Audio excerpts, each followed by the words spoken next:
बोला ना काका. मी खूप आशेने आले हो तुमच्याकडे.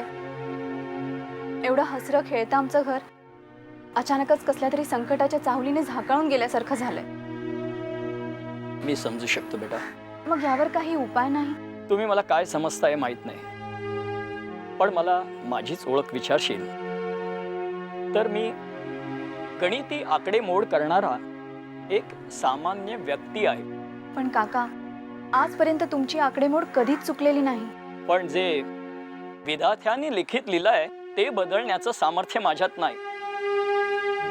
किंबहुना परमेश्वराने ते कुणाच्याच हातात दिलेलं नाही. पण मग आम्ही काय करावं? आई बाबांची तर अवस्था पाहावत नाही आणि नाना सुद्धा. एकट्या सीमाच्या वागण्याने घरचं वातावरण ढवळू शकतं. आणि तुम्ही तर तिघे जण आहात. तिघांनी जर ठरवलं तर घरची घडी पूर्ववत होऊ शकेल. म्हणजे सीमा खरंच वेगळी होईल? हे असल्या प्रश्नांची उत्तर मी देऊ शकत नाही. म्हणजे मला देता येणार नाही. कारण परमेश्वराने प्रत्येक व्यक्तीला प्रत्येकाचं कर्म स्वातंत्र्य दिलेलं आहे. समजा मी हा प्रश्न केवळ तुम्ही आमचे काका आहात म्हणून विचारला तर? हुशार आहेस बेटा. सांगा ना काका, तुम्हाला काय वाटतं? आमच्यात धाकटी असून सुद्धा सीमा घर सोडून जाईल? आता तुझा काका म्हणून जर हा मला प्रश्न विचारत असशील तर सीमा वेगळी होऊ शकते. म्हणजे कसं आहे बघ, लहानपणापासून ती स्वतंत्र बुद्धीची, स्वतंत्र विचारांची मुलगी आहे. ती स्वतःचा विचार पहिला करते आणि मग इतरांचा विचार करते. त्यामुळे याही वेळेला ती स्वतःचाच विचार पहिला करेल. पण मग अशा वेळी आम्ही सगळ्यांनी काय करावं? अगं, तिला थोपवायचा प्रयत्न करा. आणि नाही जमलं तर नाही थोपवता आलं म्हणून मान्य करून टाका. असं कसं मान्य करायचं? का? आपण जे डोळ्यांनी बघतो ते उघड्या डोळ्यांनी मान्य करायला काय हरकत आहे? ते इतकं सोपं नाहीये. शोभतेस हो अगदी. जयश्रीची मुलगी शोभतेस. तुझ्या आईला जे सांगितलं तेच तुला सांगतो. अगं, किती इच्छा असली ना तरी आपण संपूर्ण जगाला एकाच वेळेला एकाच पातळीवर सुखी करू शकत नाही. शेवटी प्रत्येकाला प्रत्येकाच्या प्रार्थनानुसारच जायला लागतं. म्हणजे सारंग? सांगा ना, सारंगचं काय? त्याचं भविष्य अटळ आहे? तुझी मोठी कमाल आहे. काय झालं? नाही म्हणजे तू अगं स्वतःबद्दल काही विचारतच नाहीयेस. तर स्वतःबद्दल काय विचारायचंय? अगं, विचारण्यासारखं खूप आहे. तुझी नोकरी, व्यवसाय, शिक्षण, लग्न, प्रेम वगैरे वगैरे. नाही काका, आम्हा सगळ्यांसमोर सगळ्यात मोठा प्रश्न आहे तो फक्त सारंगचा. तो आमचा सख्खा भाऊ नाही हे आम्ही कधीच विसरून गेलोय. त्याच्या बाबतीत पण मी हेच सांगेन. त्याचा अपघात टाळता आला तर प्रयत्न करा. आणि जमलं नाही तर उघड्या डोळ्यांनी मान्य करून मोकळे व्हा. कारण बेटा, जे अटळ आहे ते टाळण्याचं सामर्थ्य परमेश्वराने आपल्यात दिलेलं नाही. श्री कृष्ण गोविंद हरे मुरारे, हे नाथ नारायण वासुदेव.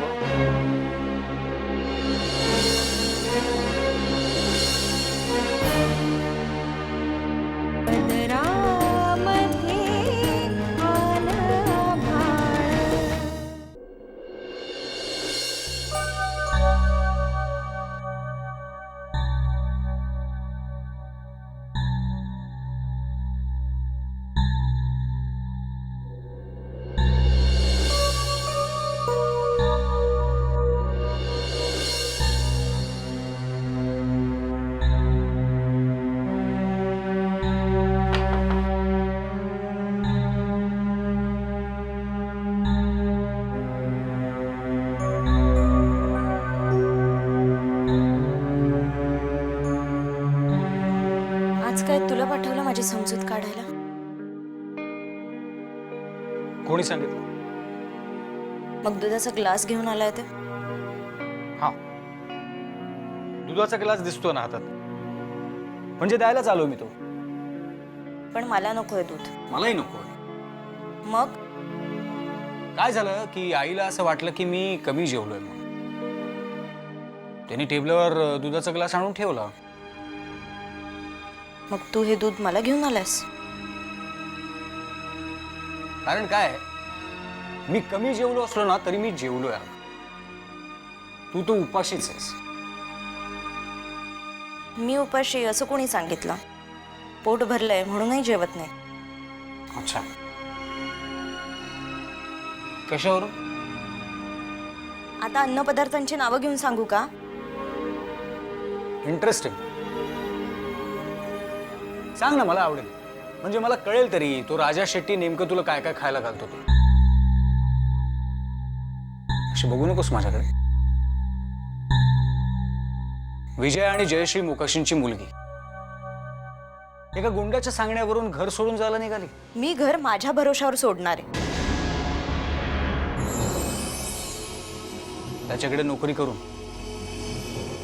तू हे दूध खपवायला आलायस की मला झापायला? हे बघ, हे दोन्ही तुला जमणार नाहीये, कळलं? नकोय मला ते दूध.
हे काय? हा, वाजले किती बघा. ऑफिसला नाही का जायचं? आज ऑफिसला जावंसं नाही वाटत आहे मला. हो, आता घरात बसून काय करणार आहात तुम्ही? डोकं धरून बसीन असं म्हणतो. यावर काय म्हणणं आहे? नाही. अरे का उगाच असे पोकळ वाद घालताय तुम्ही? हा, तुला नाही ना जायचं ऑफिसला, नको जाऊ. पण त्यासाठी घरात डोकं धरून बसायची काही गरज नाही.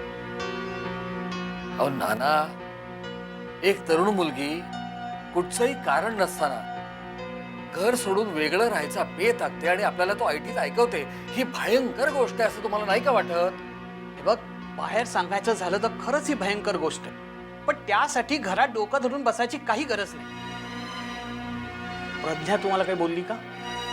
तिचं काय झालं आता?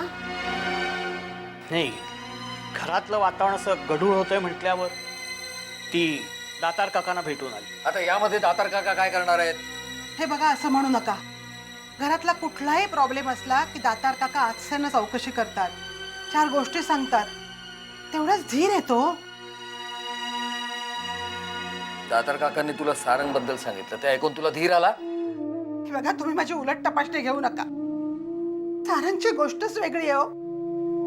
असा तरुण मुलगा असा अपघाताला लुळा पांगणार नाही. सुनबाई, सुनबाई,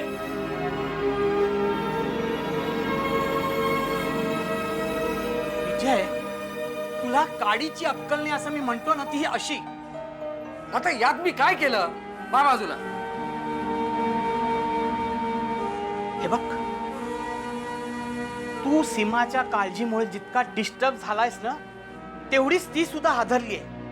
अशा वेळी तिला समजावून घेऊन तिच्याशी बोलायचं सोडून तू तिलाच कोंडीत पकडतोयस. अरे मी प्रज्ञाबद्दल का कौतुकाने सांगत होतो. अरे ती तिच्या परीने प्रयत्न करते की घरातलं वातावरण बदलावं, निवळावं. मग आता काय म्हणणं आहे तुमचं? मग आता मी काय म्हणेन त्यानुसार तू वागणार आहेस का? तुला तुझी अक्कल नाहीये? अक्कल गहाण ठेवतात ना, तसं झालंय माझं. याला अक्कल गहाण टाकली असं म्हणत नाहीत. मग काय म्हणतात? ते तुझ्या बायकोला विचार. बायको काही माझ्याशी धड बोलवलं असं मला वाटत नाही. घ्या, ही चहा घेऊन सुद्धा आली. मग काय म्हणणं आहे तुमचं? म्हणणं म्हणजे थोडा चहा मिळेल का असा एक प्रश्न विचारून काहीतरी बोलणं सुरू करता येतं की नाही? म्हणजे हा एक असा उपाय असतो. काही उपाय शोधू नका, चहा घ्या. चहा पाहिलंस? अशी आहे माझी सुनबाई. आता मला तुझी काळजी नाही. जाऊ दे नाना, चहा घ्या आणि कामाला लागा. कामाला लागण्यापूर्वी मला तुम्हाला काही सांगायचं. हा. काय सीमाला आता समजावण्यात काही अर्थ नाही. पण माझ्याकडे आणखी एक उपाय आहे.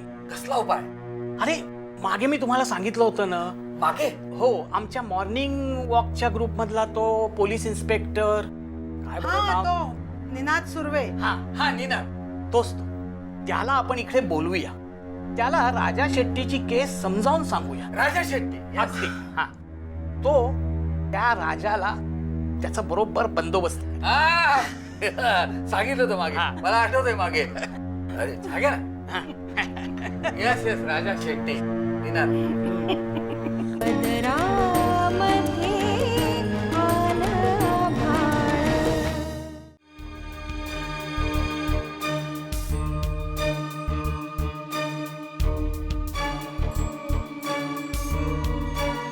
अगं सीमा, सीमा, कशी आहेस ग? किती दिवस झालं आपली भेट नाही झाली माहितीये. मागे मी 2-3 वेळेला घरी आले होते, पण तू भेटली नाहीस. मामी, आता मी न भेटण्याची सवय ठेव. असं का म्हणतेस? कारण आता मी कॉलेज आणि त्याच्यानंतर पार्ट टाइम जॉब करणार आहे. हो, आणि अभ्यास केव्हा करणार? त्यातूनच वेळ काढून करेन. सीमा, अगं मुद्दाम सांगायचं म्हणून नाही सांगत, पण खरंच ताईंना, दादांना आणि नानांना खूप काळजी वाटते ग तुझी. आता त्यांना कौतुकही वाटेल. म्हणजे असं काय करणार आहेस? मामी, काही गोष्टी सांगून कळत नाही. चल, मी निघू आता. हो ठीक आहे. तसा उशीरही बराच झालाय ना, आणि मुलींच्या जातीने वेळेत घरी गेलेलं बरं असतं. त्याने काय होतं? मग काय होतं काय विचारतेस? त्यामुळे आपण सुरक्षित राहतो, कळलं? तुझ्या घरी तू आहेस सुरक्षित? रोज तू वेळच्या वेळी घरी जाण्याचा प्रयत्न करतेस. तुला वेळेवर जायला मिळतं?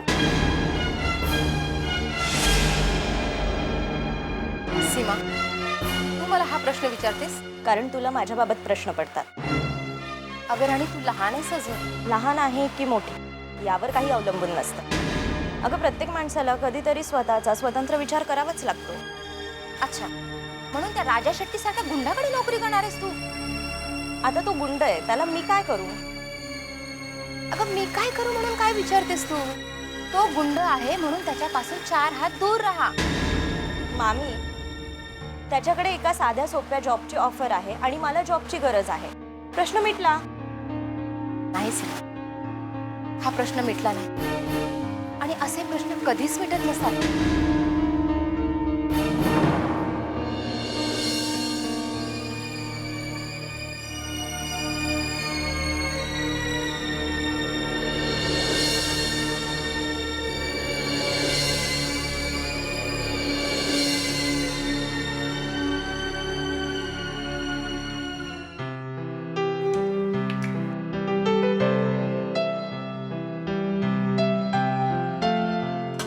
आई, काय रे?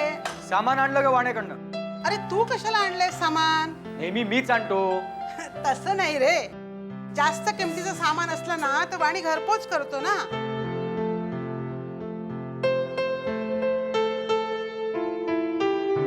अरे आता पूर्वीचे दिवस नाही राहिले आपले. 4 जिन्सा जास्तच मागवतो आपण. माझा नवरा आणि मुलगा दोघंही कमवायला लागलेत.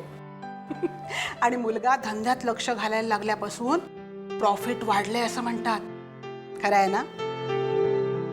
हे खरं आहे याच्यावर तुझा विश्वास आहे ना? असं का विचारतोयस? नाही, आली सारखी काळजीत असतेस म्हणून विचारलं. हे बघ आई, आता काळजी करणं सोडून दे. असं जेव्हा स्वतःचा मुलगा म्हणतो ना, तेव्हा ती जगातली सगळ्यात भाग्यवान आई असते. मग या भाग्यवान मातेला एक विनंती करू? चहा हवाय ना? शेवयांची खीर आणि काय ग, सामानाची यादीत शेवयांच्या खिराचं पाकिटच नव्हतं. हो, अरे तू घेऊन आलास की काय? हा, अरे मग परत द्यायला हवं ते. मग माझी शेवयांची खीर. किचन मध्ये फ्राय पॅन मध्ये बघ, पण नानांना नाही सांगायचं. आणि सीमाला सुद्धा नाही सांगायचं.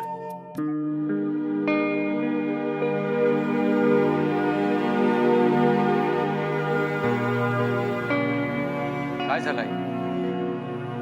काही नाही रे. सीमा आता लहान नाही राहिली, खूप शहाणी समंजस झालीये. पूर्वीसारखी शेवयांसाठी ओट्याभोवती नाही घुटमळणार आता. हा, हे सगळं तात्पुरतं आहे.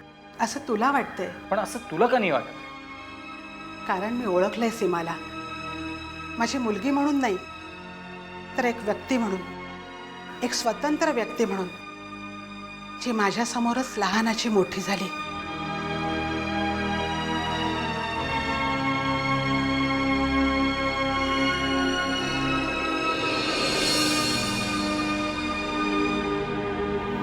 अरे असं उभा का राहिलायस?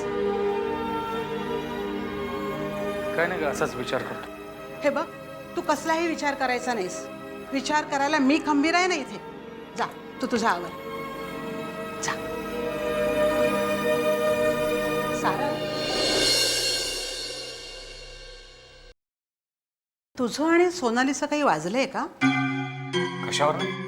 आता कशावरून हे तू सांगितल्याशिवाय कसं कळणार? पण मला असं विचारायचं होतं की आमचं वाजलं हे तुला कशावरून कळलं? रात्री तिचा फोन आला होता. म्हणजे माझ्याशी नीटशी बोलली नाही ती. स्वराही थोडा रडवेला होता तिचा. जाऊ दे ग, वेडी आहे ती. अरे वेड्या माणसांना जपावं लागतं. शहाणी माणसं आपल्या वाटेने निघून जातात. त्यांना कुणाची गरज नसते. आई, तुला काय झालं आता? काही नाही रे. सोनाली वेडी आहे असं म्हणालस ना, म्हणून म्हटलं तिला सांभाळ. सांभाळून मला शक्यतो. काय म्हणालास? हा, काय नाही. नाही, काहीतरी म्हणालास तू. अगं, अशी मागे लागू नकोस. म्हणजे सॉरी, मला असं म्हणायचं नव्हतं. काही नाही रे. दिवसच असे आहेत. माणसाला जे बोलायचं असतं ना, तो ते बोलतच नाही. आपल्या सगळ्यांच्यात सीमाच एक शहाणी निघाली. मनात आलं ते सगळं बोलून टाकलं तिने. हे असं मनातलं बोलून टाकलं म्हणजे कोणी मोकळं होतं का? आता फक्त मी तुला सांभाळायचं आणि तू मला. खोटं नाही सांग, बघ तूच. बघस तू म्हणजे? तू काही करणार आहेस की सीमाला काही करायला सांगणार आहेस? मी काही करणार नाही, करणार आहेस तूच आणि बघणार आहेस तूच. मला कळेल असं बोल रे. तुला काय वाटतं? आपली सीमा मोठी झाली, तिला शिंग फुटली. वागते तर तशीच. तू तुझी ती जगप्रसिद्ध घमघमीत शेवयांची खीर कर. त्यानं काय होईल? बघ ती ओट्याभोवती घुटमळते की नाही. अरे पण त्याने काय सिद्ध होईल? हेच की आपली सीमा मोठी नाही झाली, अजूनही तिचा कान पकडून आपण तिला गप्प करू शकतो. खरंच असं होईल? आणि खरं झालं तर मला काय देशील?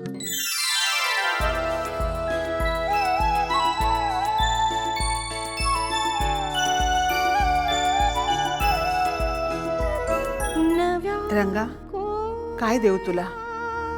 सगळं तुझंच आहे, तुझ्यासाठीच आहे. वेळ आली तर माझं आयुष्य सुद्धा.